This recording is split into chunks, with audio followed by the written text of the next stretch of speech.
Queridos, eu saúdo a todos com a paz do Senhor. Deus seja louvado por mais uma manhã de escola bíblica dominical.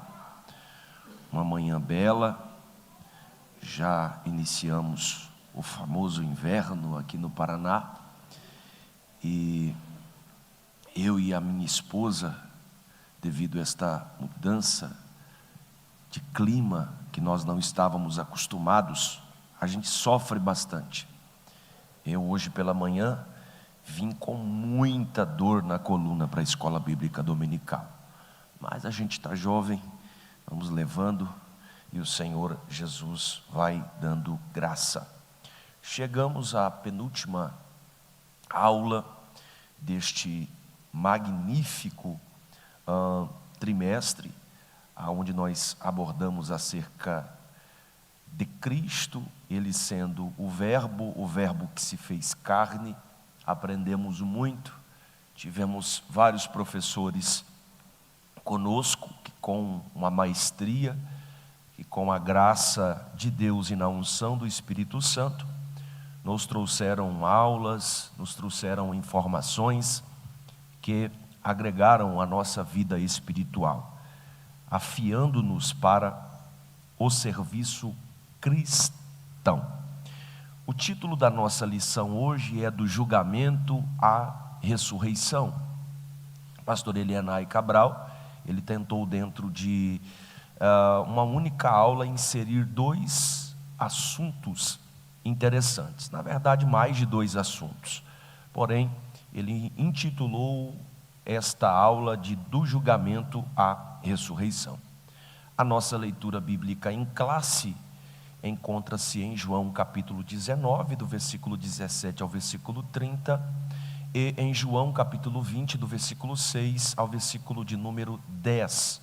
Eu pediria a gentileza dos irmãos, eu lerei um versículo, os irmãos leem na sequência, até concluirmos com o capítulo 20, e versículo de número 10.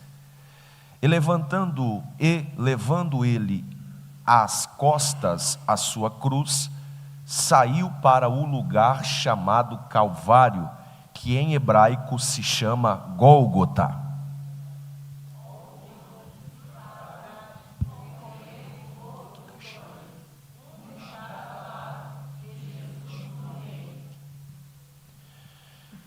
Depois, sabendo Jesus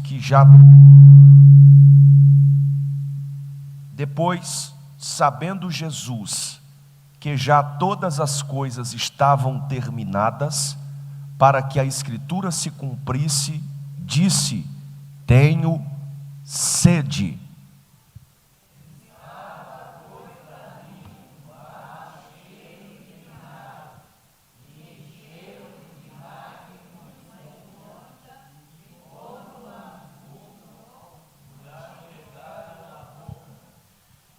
E quando Jesus tomou o vinagre, disse: está consumado. E, inclinando a cabeça, entregou o Espírito.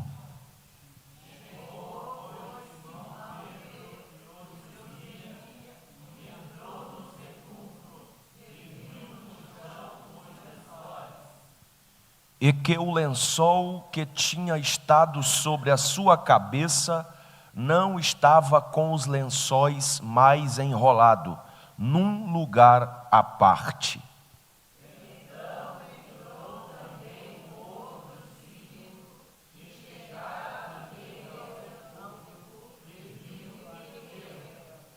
Porque ainda não sabiam a Escritura, que diz que era necessário que ressuscitasse dos mortos. Todos juntos. Tornaram, pois, os discípulos para casa. Amém. O texto áureo da nossa lição nos diz: quando, pois, Jesus tomou o vinagre, disse: está consumado. E inclinando a cabeça, rendeu o Espírito. Verdade prática, ou a verdade prática nos diz: na cruz, Jesus triunfou sobre o pecado. Na ressurreição, conquistou a vitória sobre a morte.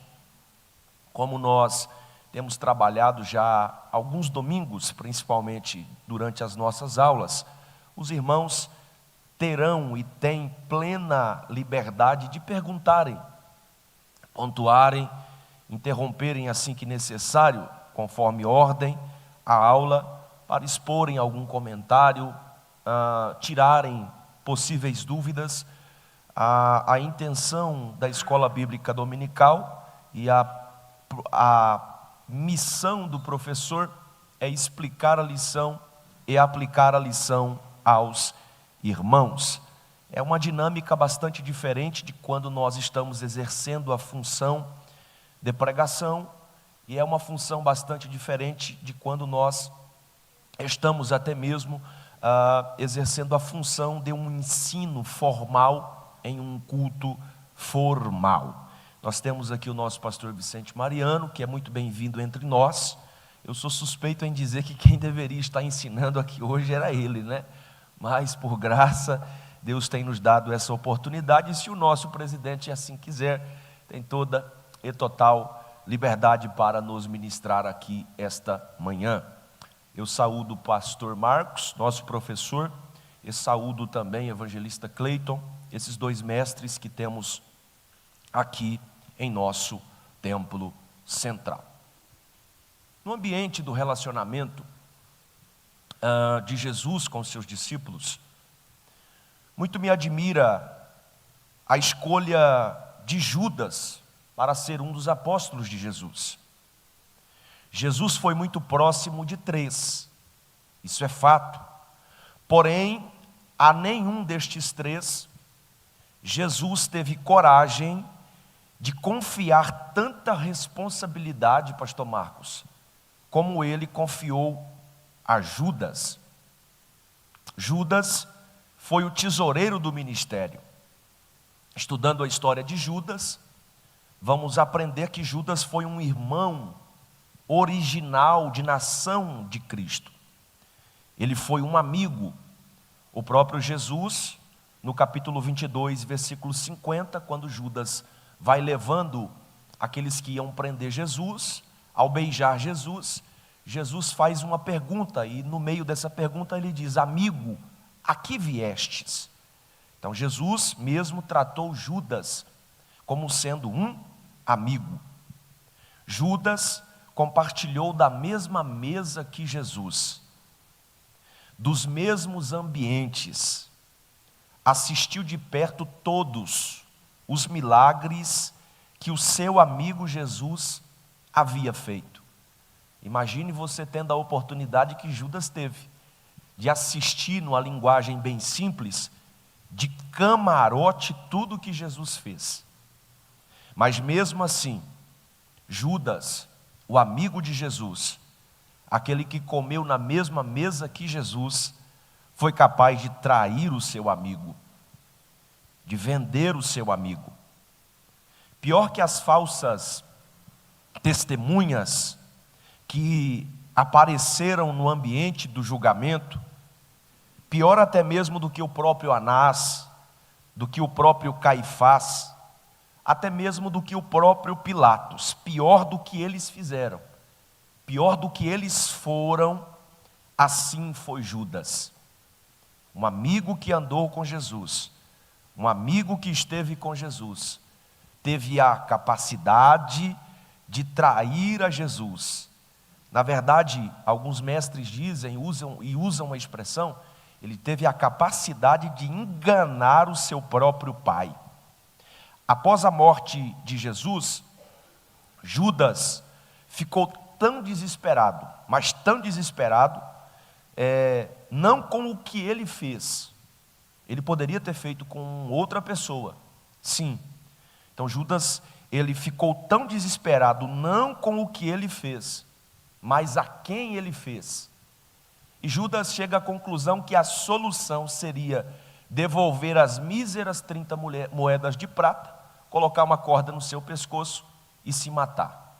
Então Judas, ele ficou desesperado não com o que ele fez, Mas a quem ele fez? Ele poderia ter traído Pedro, sim ou não? Sim. Ele poderia ter traído João, sim ou não? Sim. Mas ele resolveu trair a melhor pessoa possível. E eu me atrevo a perguntar a cada um dos senhores que estão nesta aula, aqui esta manhã: que mal Jesus fez a Judas? O que de tão mal, o que de tão grave que Jesus fez a Judas? Para que por uma escolha própria, e eu estudando a história para lecionar esta aula, por uma escolha própria, de uma forma voluntária. É claro que o inimigo, o diabo, já havia entrado em Judas, mas ele fez uma escolha de vender. Ninguém pressionou o evangelista Cleiton. Ninguém colocou, os fariseus não colocaram uma espada no pescoço de Judas e disseram: entrega onde está o seu mestre. Não, ele fez isso de forma voluntária. Então, o que de tão mal Jesus fez a Judas? Jesus deu a Judas um chamado, um sentido, uma oportunidade. Jesus deu a Judas praticamente tudo o que ele queria. Jesus deu a Judas praticamente tudo o que ele queria. Já Judas deu a Jesus o pior de si. Que interessante, não é verdade? Que interessante. Jesus entregou tudo, Judas entregou a Jesus o pior de si. Ele não só recusou a amizade, a parceria, a comunhão, o respeito, além de uma grande história. Olha só o que Judas perdeu. Ele entregou uma grande história que ele poderia fazer ao lado do colégio apostólico. Ele recusou também uma eternidade com o seu mestre. Tudo o que Jesus ofereceu, deu de graça, de bom a Judas, Judas foi capaz de jogar em uma lata de lixo e recusar uma eternidade com o seu mestre. Tornou-se um personagem importante para que se iniciasse o processo de julgamento do seu mestre. Judas foi quem deu o pontapé. Judas foi quem reuniu os oficiais, recebeu uma comitiva de pessoas, de gente armada, para ir até o Monte das Oliveiras. Foi Judas que iniciou isso, para entregar o seu próprio mestre. Então Judas foi quem deu o pontapé inicial de tudo isso. As Escrituras revelam várias ocasiões em que indivíduos ou grupos foram traídos. As tragédias causadas pela traição, e isso eu preciso, no ambiente desta introdução, dizer isso aos irmãos. As tragédias causadas pela traição, por quebra de confiança, são uma importante lição para cada um de nós que estamos nessa escola esta manhã. Que possamos honrar os votos de confiança que recebemos de Cristo Jesus e daqueles que escolheram nos colocar ao seu lado. Imagine comigo Dalila traindo Sansão, entregando-o para os filisteus, os inimigos do seu marido. Imagine comigo Absalão traindo Davi, o seu rei. Além de rei, Davi era pai de Absalão. Imagine comigo, pastor Marcos, Jeú traindo Jorão e matando Jorão. Olha que interessante. Imagine comigo os oficiais traindo Joás e matando a Joás. Então, as quebras de aliança, as traições, elas são um perigo para o cristão, são um perigo para nós que estamos ambientados com a fé. O primeiro ponto da nossa lição, nós trabalharemos a prisão e a condenação de Jesus. E o objetivo deste primeiro ponto é descrever o contexto da prisão e a condenação de Jesus. Eu reforço, caso os irmãos fiquem com dúvidas, nós vamos interromper a aula, vamos estar tentando de uma forma ou outra sanar essa dúvida para que a nossa aula ela fique completa e isso seja uma bênção para todos nós. Conforme o movimento que eu faço, eu dou uma reclamadinha, porque realmente eu estou com bastante dor ainda na minha coluna. E esses dias, inclusive, né, pastor Alceu, eu fui parar no hospital por conta desta dor. Essa mudança de clima judia bastante da gente aqui. Embora os líderes religiosos pudessem, e eles tiveram ocasião para isso, ter prendido Jesus a qualquer momento, vieram eles à noite. Olha como que se deu todo o contexto da prisão de Jesus. Eles escolheram a noite e, olhando a lei, isso era proibido. Eles escolheram a noite, vieram à noite, na calada da noite, porque segundo eles, em Mateus capítulo 26, versículo 5, eles temiam que a multidão se alvoroçasse. Na verdade, eles não temiam que a multidão se alvoroçasse. Eles tiveram outras ocasiões. Eles não prenderam Jesus em outra ocasião. É claro que não era o momento, porém, é a revelação de uma completa covardia, uma trama covarde. Na verdade, a construção da ideia de matar Jesus já estava sendo arquitetada. Se você for pegar a Bíblia em uma ordem cronológica, esta trama, esta ideia de matar a Jesus, ela estava sendo arquitetada desde o capítulo 26 de Mateus. O que Jesus fazia, o que Jesus ensinava, incomodava os religiosos da época. Os milagres que Jesus fazia, a forma que Jesus pregava, as pessoas que Jesus estava conquistando a sua mensagem, as pessoas que Jesus estava envolvendo ao entorno de si, ao entorno do seu ministério, isso estava desagradando e muito os religiosos da época. O que eles precisavam, evangelista Cleito, queridas irmãs, era de uma única ocasião. Entretanto, receberam alguém que daria a eles esta oportunidade. Eles estavam buscando uma oportunidade.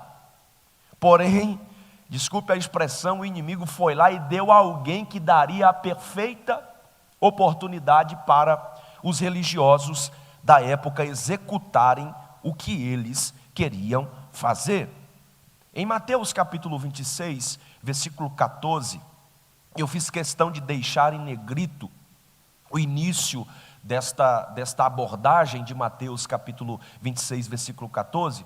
Olha só, eles buscavam uma oportunidade e eles receberam alguém que lhe deram esta oportunidade. Olha como é que o texto é preciso.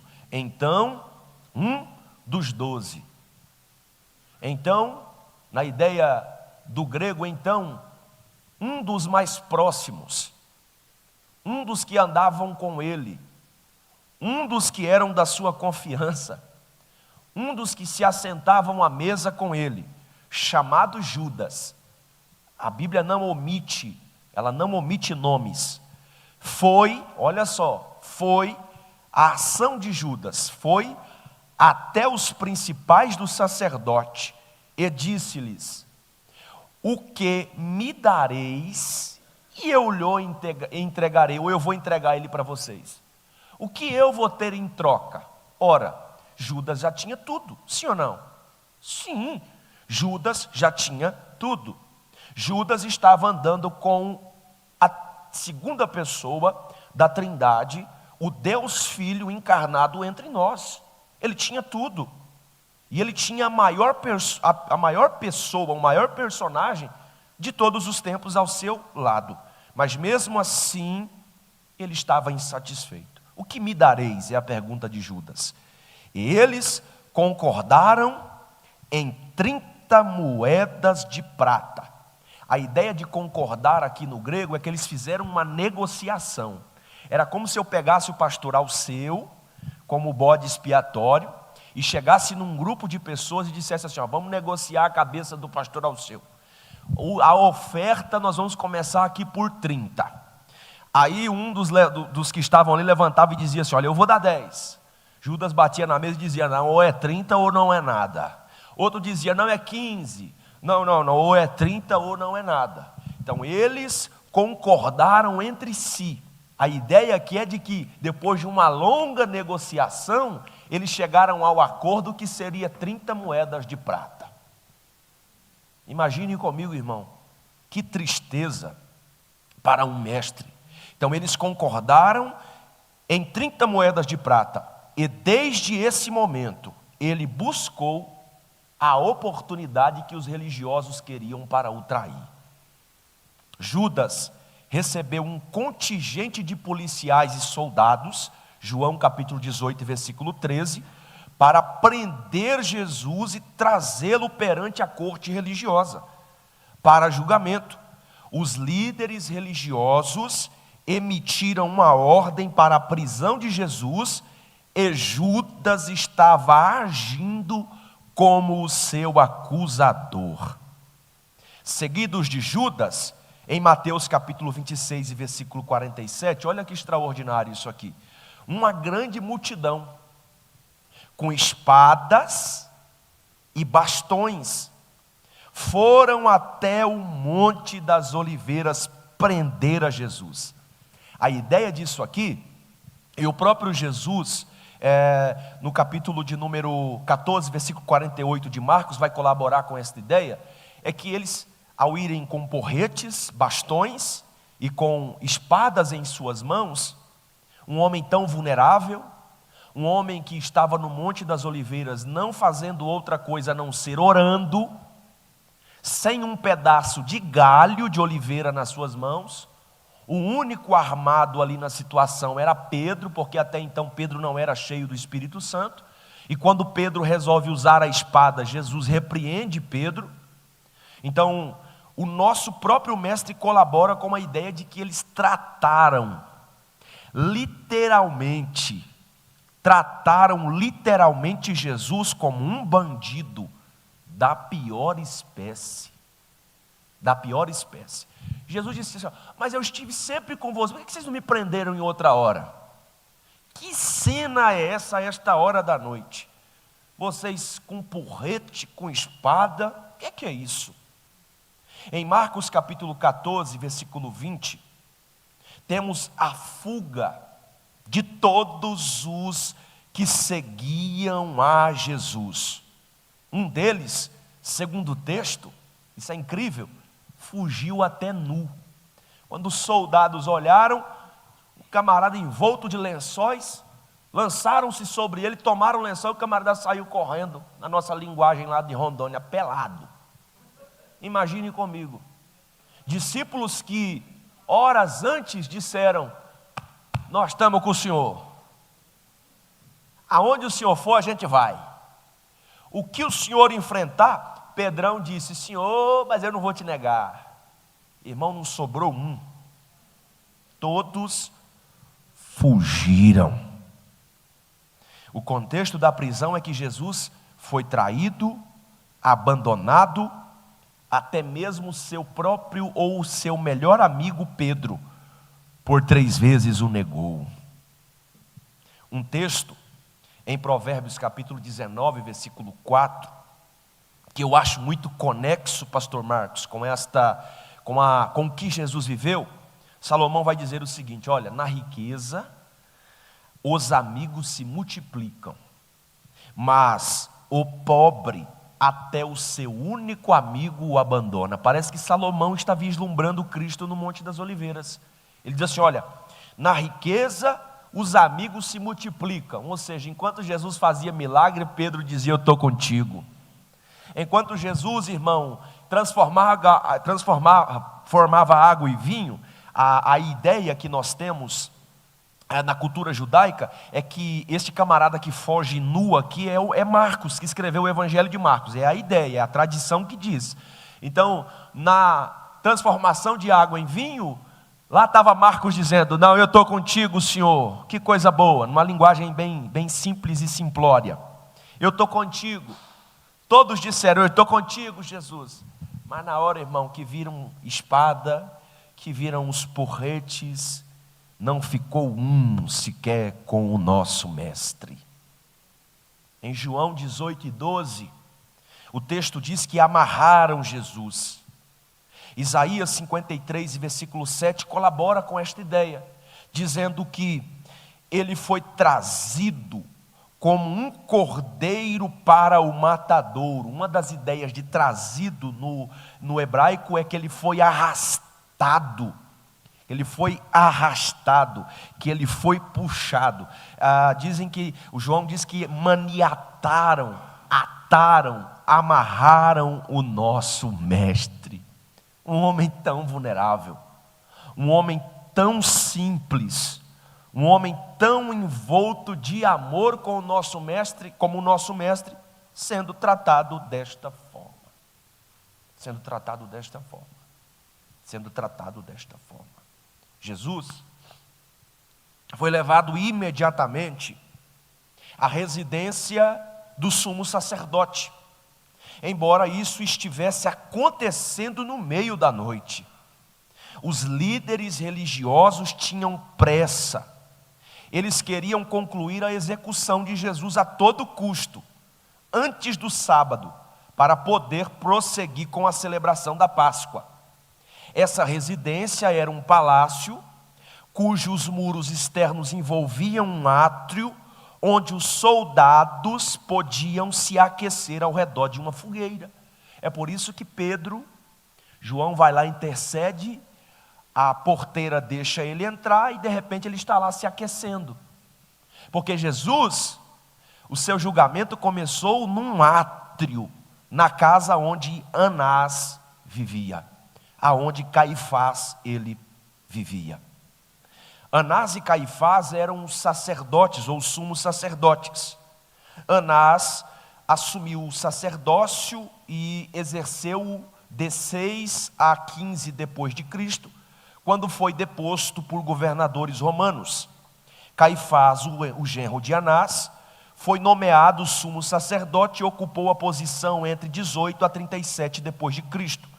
Segundo a lei judaica, o cargo de sumo sacerdote era vitalício. Muitos judeus ainda consideravam Anás o sumo sacerdote e ainda o chamavam ele por este título. Embora Anás ainda tivesse muita autoridade entre os judeus, Caifás é quem tomava as decisões. Por isso, em seguida, Jesus foi levado para a casa de Caifás. Pelo respeito que tinham por Anás, os que prenderam a Jesus levaram ele até aquele átrio para um pré-julgamento, um falso julgamento, um julgamento sem nexo, um julgamento, se trouxéssemos para o Brasil, totalmente inconstitucional, fora das 4 linhas da nossa Constituição, que é o que a gente vê um louco aí fazendo no Brasil. Então, eles fizeram isso com o Senhor Jesus Cristo. Tanto Anás como Caifás se preocupavam mais com as suas próprias ambições políticas, de que com a sua responsabilidade de guiar o povo e conduzi-los a Deus. Olha isso aqui. Ao invés de se avaliar honestamente as declarações que Jesus tinha para fazer, com base no conhecimento que eles tinham das Escrituras, esses líderes religiosos procuravam promover as suas próprias ambições egoístas e estavam dispostos a matar o Senhor Jesus Cristo. Então, o julgamento de Jesus, na verdade, foi uma série de audiências cuidadosamente controladas com o objetivo de conseguir a sua condenação. A tradição diz, pastor Vicente Mariano, que se deu estas fases de julgamento em apenas 18 horas. Pastor Marcos, o senhor imagina, um homem que foi julgado, que foi condenado e que foi morto em 18 horas. Em 18 horas. Se fosse pegar um paralelo do que acontece no Brasil hoje, seria mais ou menos semelhante, mas deixa essas coisas para outro dia. Então, baseia-se em mais ou menos 18 horas de julgamento. O veredito estava pré-determinado, mas eram necessários certos procedimentos legais. Era necessário muito esforço para condenar e crucificar um homem inocente. Jesus teve um julgamento injusto em nosso lugar, para que tivéssemos que enfrentar um julgamento justo e receber merecida punição por nossos pecados. O que Anás fez, o que Caifás fez, foi totalmente controverso à função religiosa que havia a tradição sido concedido a eles. Então, o julgamento de Jesus, ele foi mais ou menos feito em 6 estágios perante as autoridades judaicas: a audiência preliminar perante Anás, a audiência perante Caifás, o julgamento diante o Supremo Conselho, no Sinédrio. Aí depois ele foi julgado perante as autoridades romanas. Primeira audiência aconteceu com Pilatos, perante Pilatos, Lucas capítulo 23, do versículo 1 ao versículo 5. A audiência perante Herodes, Lucas capítulo 23, versículos 1 ao versículo 5. E aí ele retorna novamente a Pilatos, que é essa última audiência que acontecia diante de Pilatos. Pilatos então dá o veredito final: Jesus é crucificado e consequentemente ele foi morto. Então assim se dá o contexto da prisão e o contexto da condenação do nosso mestre Jesus Cristo. Algo totalmente injusto, algo totalmente, trazendo numa linguagem nossa de hoje, totalmente incondicional, envolto de falsas testemunhas. Se tivermos aqui um advogado, doutor Cleito, hoje ser falsa testemunha é crime, não é verdade? Seria quantos anos de prisão mais ou menos hoje, pastor Cleito? Mais ou menos. É a irmã Marise que domina o negócio, né? Cadê o Lucas? O Lucas que entende também. Mas vamos jogar aqui uns 7 anos de prisão no Brasil, não é verdade? Falso testemunho, de 4 a 5, ou de 5 a 6, ou de 6 a 7, mais ou menos. Então, um julgamento totalmente inconstitucional, que nos dias de hoje, se usado falsos testemunhas, como foi no caso do Senhor Jesus Cristo, isso incorreria a estas falsas testemunhas prisão com certeza. Então, esse julgamento ele foi ilegal, porque antes mesmo que começasse o julgamento, já fora concedido que Jesus devia morrer. Não houve uma abordagem de inocente até prova em contrário. Foram buscadas falsas testemunhas para testemunhar contra Jesus, Mateus 26, 59. Normalmente os líderes religiosos realizavam um intrincado sistema de exame de testemunhas para assegurar a justiça. Mas quem esteve lá era falsa testemunha. Não se buscou nem se permitiu nenhuma defesa a Jesus. O julgamento foi realizado às pressas, à noite, o que era ilegal segundo as leis religiosas dos próprios líderes. O sumo sacerdote impôs que Jesus falasse sob juramento, mas então o incriminou pelo que ele dizia. Os casos que envolviam acusações tão graves deveriam ser julgadas apenas na Assembleia do Supremo Conselho e não na casa do sumo sacerdote ou dos sumos sacerdotes, conforme você quiser entender, Anás e Caifás. Então foi totalmente ilegal, e assim então se dá o contexto da prisão e condenação do nosso Senhor Jesus Cristo. Até aqui tudo bem? Posso seguir com a aula ou paro com a aula? Amém. Muito bom. O segundo ponto da nossa lição, nós trataremos acerca da crucificação, morte e sepultamento de Jesus. O objetivo neste ponto é explicar o significado teológico da crucificação, morte e sepultamento de Jesus. Os guardas brutais, o governador sedento pelo poder e os ardilosos religiosos conseguiram o que queriam: Conseguiram o que queriam.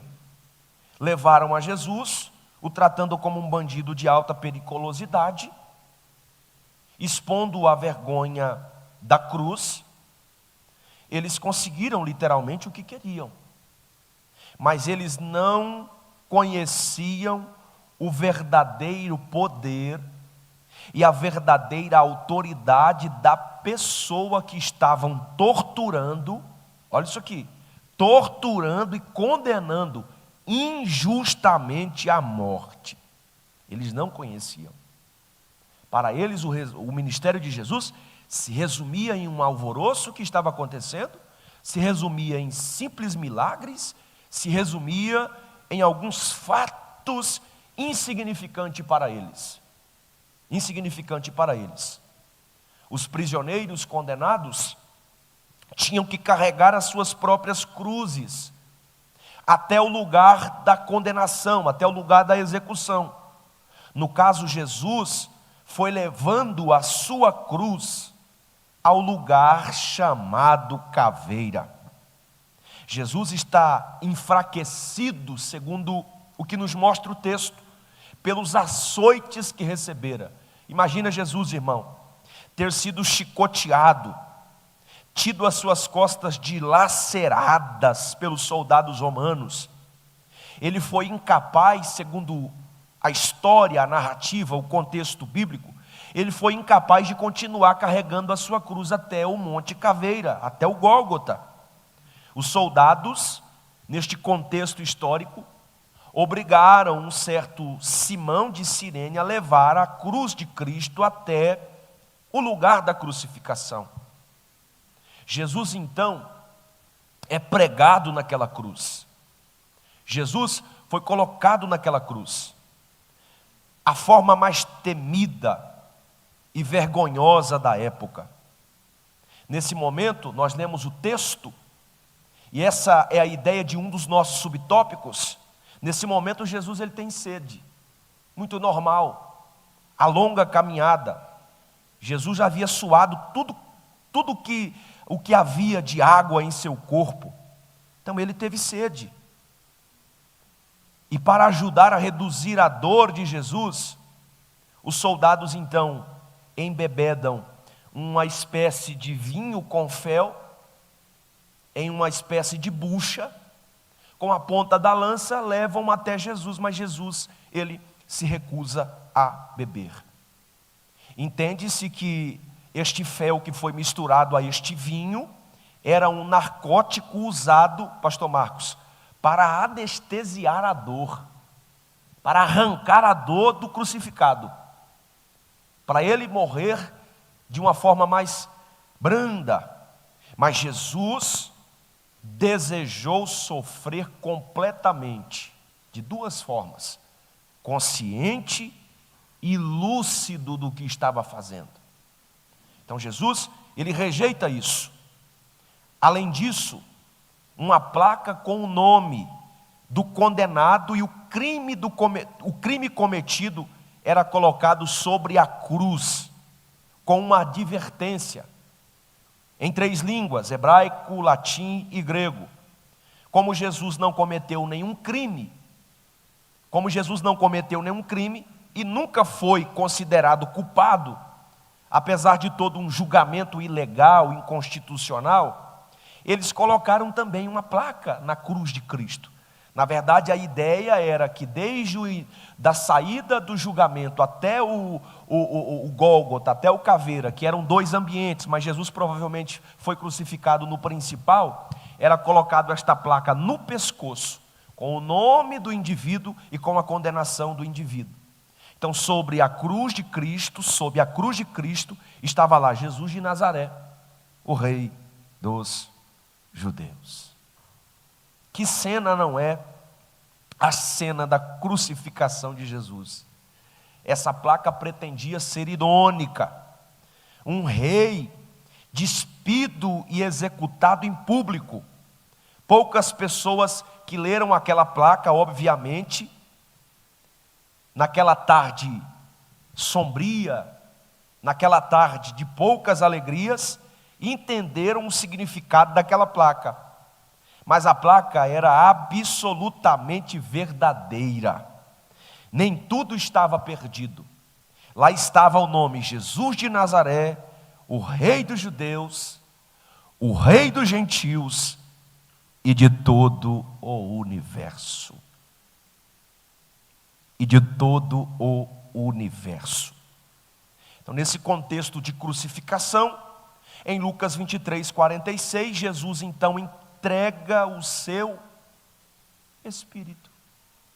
Jesus entrega ao Pai o seu Espírito e, segundo a ideia do texto, ele expira. Jesus expirou. A morte de Cristo foi acompanhada de pelo menos 4 eventos milagrosos: escuridão, aproximadamente 3 horas, o rasgar do véu no templo, um terremoto, e os mortos ressuscitaram. A morte de Jesus, do inocente Cristo, não passou desapercebida.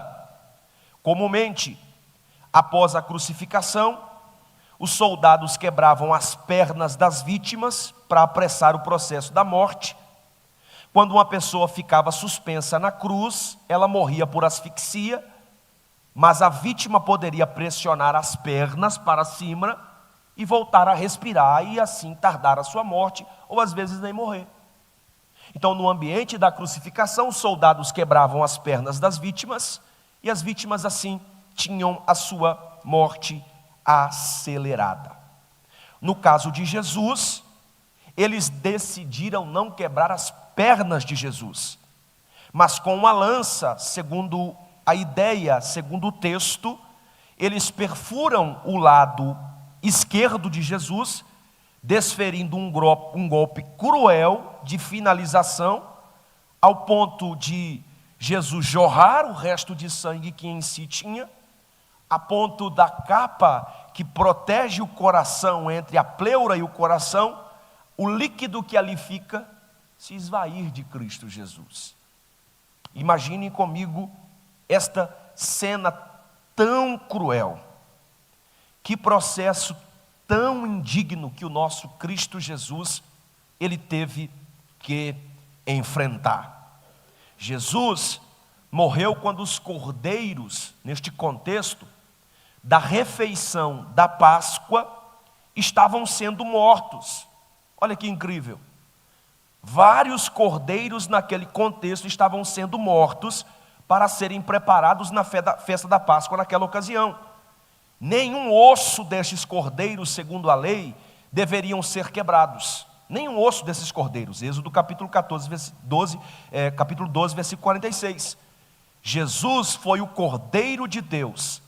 E até mesmo os soldados furarem Jesus com uma lança, estava dentro do plano perfeito de Deus, da morte do nosso Senhor Jesus Cristo, em sacrifício pelos nossos pecados. Então, ao invés dos soldados romanos seguirem a tradição, seguirem a ordem, no caso de Jesus, eles abriram uma excepcionalidade. Não vamos quebrar as pernas. Para dar mais certeza de que ele morrerá, nós vamos furar a lateral dele e assim vamos concretizar o nosso feito. Só que eles não sabiam que estavam executando ali algo que estava dentro do plano divino.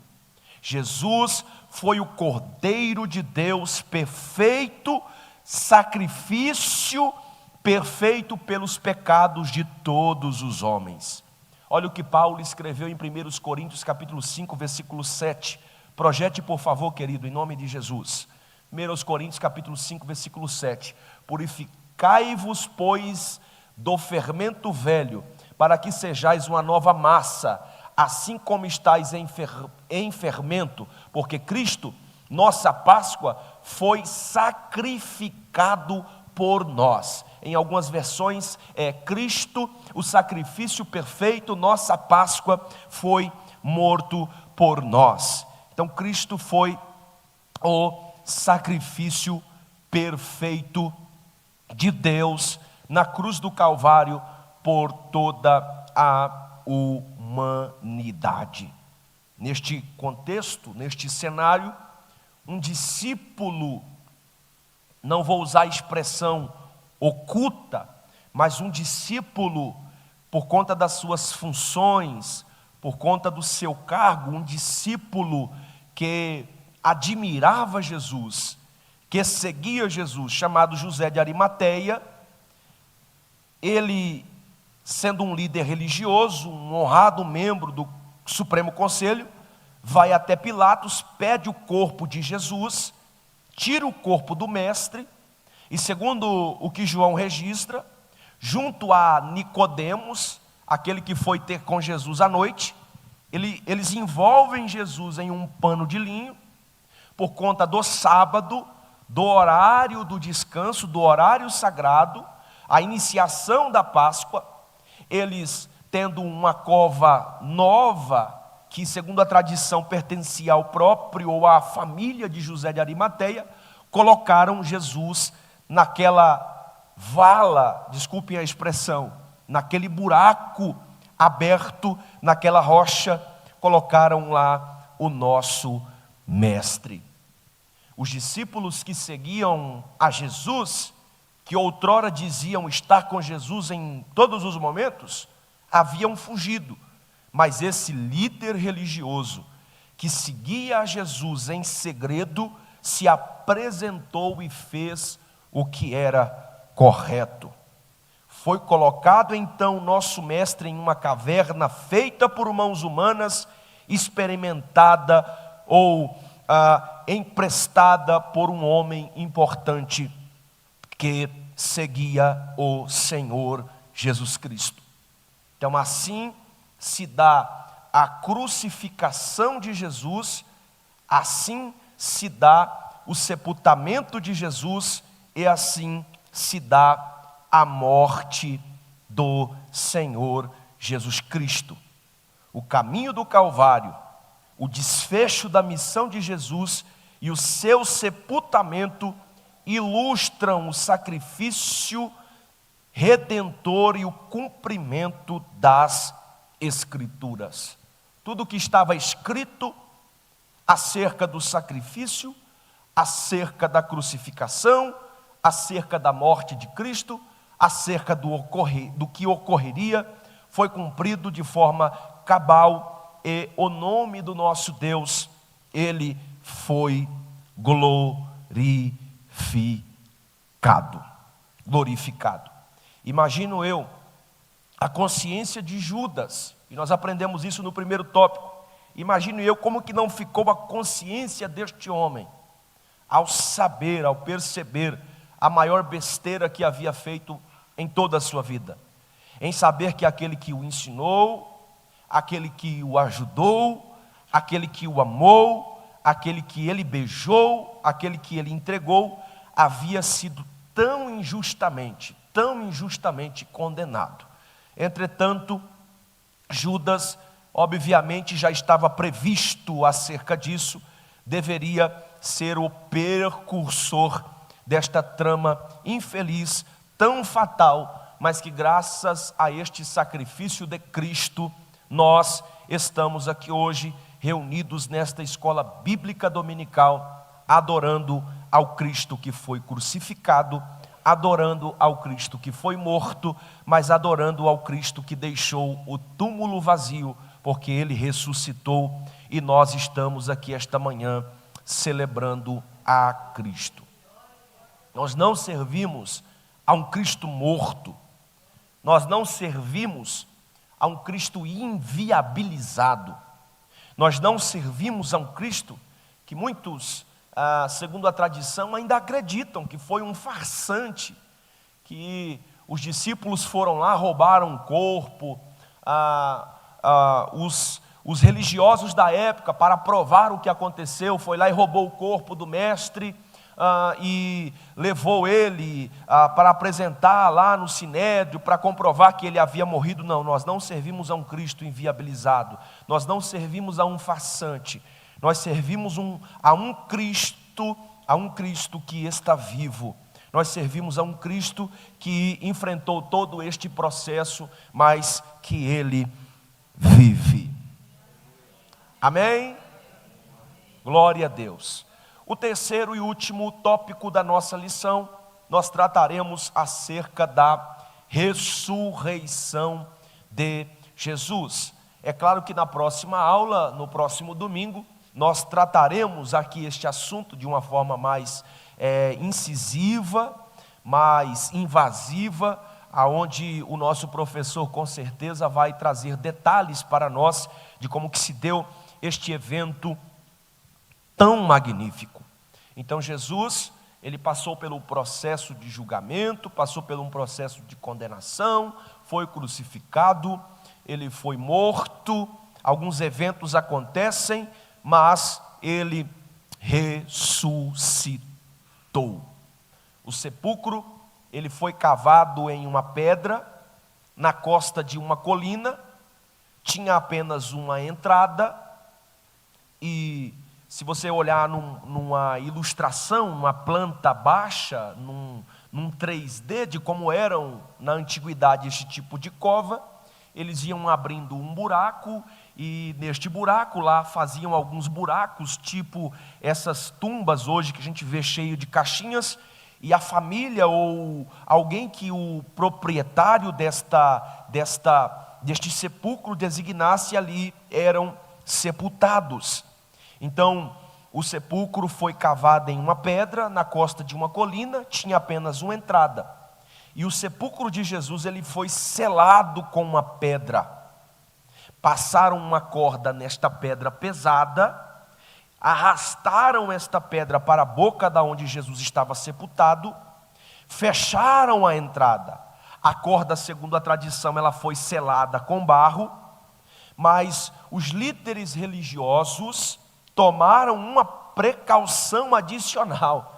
Pediram para o governador: olha, para a gente ter mais segurança, porque a gente sabe mais do que os próprios discípulos, porque segundo o texto que nós lemos, eles não tinham consciência da escritura que Jesus ressuscitaria. Nós lemos isso hoje na leitura bíblica em classe.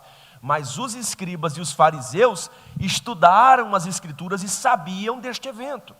Então eles pedem aos romanos para que colocassem lá guardas, como uma precaução adicional. Colocaram guardas nas entradas ou na entrada do sepulcro. Os fariseus não conseguiram entender que nenhuma pedra, nenhum guarda, ou muito menos um exército, poderia impedir que o Filho de Deus ressuscitasse. Nada poderia impedir que o Filho de Deus ressuscitasse. Na verdade, a pedra que foi rolada, que foi tirada pelos anjos de Deus, para que, segundo a ideia de alguns, Jesus saísse de lá, não foi para que ele pudesse sair, mas para que outros pudessem entrar e testemunhar que realmente o mestre deles não estava lá. Esta pedra não foi rolada para que Jesus pudesse sair de dentro dela, ou de dentro daquela cova, de dentro daquele sepulcro, mas ela foi rolada para que outros pudessem entrar e ver que Jesus realmente ressuscitou dos mortos, como havia prometido aos seus discípulos. Realmente, como a ideia, ou é a ideia do nosso primeiro subtópico deste tópico 3, o túmulo está vazio. Na verdade, hoje, em Israel, se você for lá, e provavelmente agora em novembro eu estarei indo lá, ele está vazio e tornou-se nada mais e nada menos do que um lugar turístico para todo ser humano que quiser e puder visitar a Israel. O túmulo, ele está vazio. O túmulo, ele está vazio. O que se achou-se lá foram só os lençóis que envolveram o nosso mestre, e Jesus colocou ele lá. Está aqui, ó. Mas nesse sepulcro eu não fico, neste túmulo eu não fico. A ressurreição de Cristo é o fato central da história cristã. Sobre ele é edificada a igreja. Sem este fato não haveria hoje nenhuma igreja cristã. A ressurreição de Cristo, ela é única, ela é singular. Outras religiões têm fortes sistemas éticos, conceitos a respeito do paraíso e da vida eterna e várias escrituras sagradas. Somente o cristianismo tem um Deus que, sendo Deus, segundo João, se fez carne, tornando-se homem, literalmente morreu pelo seu povo e ressuscitou novamente, em poder, em glória, para governar o seu povo para sempre. Só nós temos este privilégio, só nós temos esta graça de ter um Deus que veio em forma de homem, que morreu, sim, que foi crucificado, sim, que enfrentou a vergonha da cruz, sim, que levou sobre si os pecados do homem, sim, mas ressuscitou em glória. E eu até anotei isso e faço questão de dizer que deixa, irmão, Israel atacar Irã, Irã atacar Israel, Estados Unidos, tem gente que já amanheceu hoje com medo, alguns nem para a escola dominical veio, ou aqui não, aqui o povo tudo veio, mas fora daqui, está com medo porque os Estados Unidos mandou avião e bombardeou. Deixa, irmão, o nosso Cristo ressuscitado está voltando. É bom que haja esta preparação do que vai ser a guerra de Gog, não é verdade? Onde o nosso próprio Deus, não é os Estados Unidos, que vai guerrear por Israel e vai humilhar a Rússia num tempo muito futuro. Deixa essas coisas para lá. Provavelmente essa terceira guerra mundial acontecerá no Armagedon, mas deixa para lá, deixa essas coisas acontecer. Nós temos uma viva esperança, o nosso Cristo ressuscitado breve vem, breve vem. E esta é a esperança desta igreja, esta é a esperança desta igreja, esta é a esperança desta igreja. Por que a ressurreição é tão importante? Eu encerro, ainda tenho 4 minutos. Por que a ressurreição é tão importante? Primeiro, como Cristo ressuscitou dos mortos, sabemos que o reino dos céus entrou na terra. Nosso mundo agora caminha rumo à redenção e não a um desastre. O grande poder de Deus está em ação, destruindo o pecado, criando novas vidas e preparando-nos para a segunda vinda de Cristo. Segundo, a ressurreição é importante, porque graças à ressurreição sabemos que a morte foi vencida e que nós também, segundo Paulo, ressuscitaremos dos mortos para viver para sempre com Cristo Jesus. Essa é a esperança, irmão. Jesus ressuscitou e nós também temos a esperança viva que, se partimos hoje, no estrugir da última trombeta, nós também seremos ressuscitados dos mortos. Terceiro, a ressurreição ela é importante porque a ressurreição dá autoridade ao testemunho da igreja no mundo. Veja os primeiros sermões da evangelização no livro de Atos. A mensagem mais importante dos apóstolos era a proclamação de que o seu mestre havia morrido, mas que ele havia ressuscitado. Esta é e deve ser a mensagem central da igreja de Cristo Jesus. Nosso Cristo ressuscitou dos mortos. Quarto, a ressurreição é importante porque a ressurreição nos ajuda a encontrar significado mesmo em grandes tragédias. Não importa o que nos aconteça em nosso andar com o Senhor, a ressurreição nos dá esperança para o futuro. Quinto, a ressurreição é importante. A ressurreição nos assegura que Cristo está vivo e governando seu reino. Ele não é uma lenda, ele é real e está vivo, e muito breve este Cristo ressurreto retornará, buscará a sua igreja. E detalhe, segundo a história bíblica, Ele não reinará sozinho. A igreja, sua noiva, com ele reinará. Glória a Deus. A conclusão da nossa lição nos diz que a ressurreição do Senhor Jesus é o evento mais significativo do Novo Testamento. Este acontecimento concretiza a nossa esperança na ressurreição do corpo, tal como está expresso no Credo Apostólico, um importante documento da tradição cristã. Creio na ressurreição da carne. Assim, à luz deste fato, somos encorajados a manter a nossa fé, pois depositamos a nossa esperança naquele que triunfou sobre a morte de forma definitiva. Onde está, ó morte, a tua vitória? Onde está, ó inferno, o teu arguilhão? Cristo Jesus venceu. Cristo Jesus triunfou. Em Apocalipse, capítulo de número 3, João diz à igreja de Filadélfia, a igreja amada, que Jesus tem a chave. Que Jesus tem a chave. Ele abre e ninguém fecha, ele fecha e ninguém abre. Ele tem a chave da morte, ele tem a chave do inferno, ele tem a chave de Davi.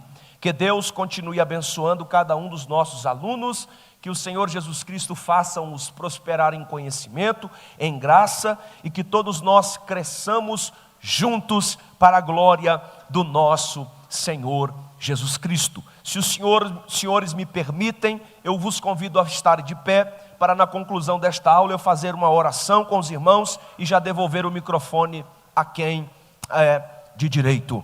O nosso mestre, ele ressuscitou.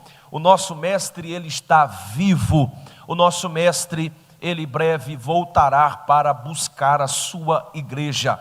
E esta é a excelência, esta é a beleza da mensagem da Assembleia de Deus aqui em Toledo. Glória ao nosso Deus. Pai, nós oramos ao Senhor, te glorificando por esta aula, Pai. Obrigado por cada assunto, obrigado, ó Deus, pela revelação de cada ponto. Que o Senhor Jesus continue nos ajudando, nos instruindo e nos capacitando.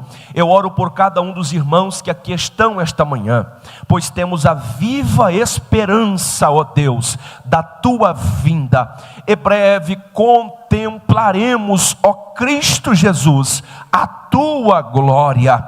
Pai, prepara os nossos corações, prepara a nossa alma, prepara a nossa vida para este grande e tão importante dia, aonde contemplaremos a vinda do nosso amado Cristo, o Cristo ressuscitado. Deus continue abençoando a vida do nosso pastor presidente. Ó Deus, continue abençoando a vida desta igreja maravilhosa. Esta é a minha oração, em nome do Senhor Jesus.